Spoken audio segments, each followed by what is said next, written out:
Assalamualaikum warahmatullahi wabarakatuh. Semoga rekan-rekan sekalian sehat selalu dan dalam perlindungan dari Allah Subhanahu wa taala. Saat ini saya lagi ada di Bandara Juanda untuk terbang ke Palu. Tapi setidaknya kita bisa sambil menunggu boarding, kita berbagi ilmu sedikit. Kita saat ini ingin membahas bagaimana hukum waris yang ada di Indonesia. Kita ketahui Bapak Ibu sekalian bahwa hukum waris yang ada di Indonesia itu ada 3, yaitu waris perdata, waris Islam, dan waris adat. Nah, sesuai dengan ketentuan di dalam Permen nomor 16 tahun 2021 terkait masalah tanah, maka untuk golongan Tionghoa dibuatkan dengan akta notaris. Lalu bagaimana dengan golongan timur asing maupun yang menganut hukum Islam?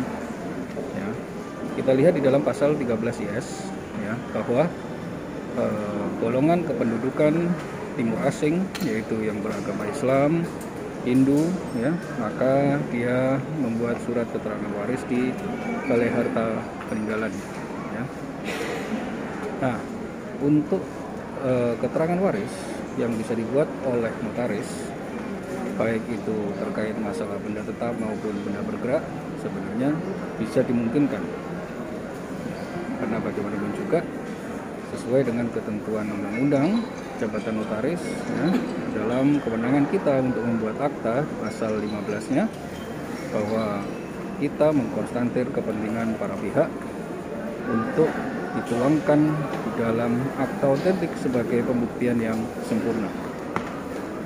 Nah, oleh karena itu Bapak Ibu sekalian, di dalam permasalahan waris ini kita harus berhati-hati. Jangan sampai kita salah dalam menerapkan perlakuan untuk waris. Ya. Jika menggunakan hukum perdata, maka kita mulai ketentuan itu dalam pasal 852 KUH Perdata yang membagi golongan ahli waris itu menjadi 4 golongan. Selanjutnya, jika menggunakan hukum Islam, maka lihat ketentuan di dalam KHI, kompilasi hukum Islam, dan juga ketentuan di dalam Al-Quran, ya, sehingga kita tidak sampai salah dalam menerapkan pembagian siapa ahli warisnya. Jika menggunakan hukum adat, kita kenal di dalam hukum adat itu ada asas patrilineal, yaitu mengacu kepada ayahnya, dan juga asas matrilineal, yaitu mengacu kepada ibunya. Nah, maka dari itu harus kita perhatikan dan harus berhati-hati dalam membuat aktanya.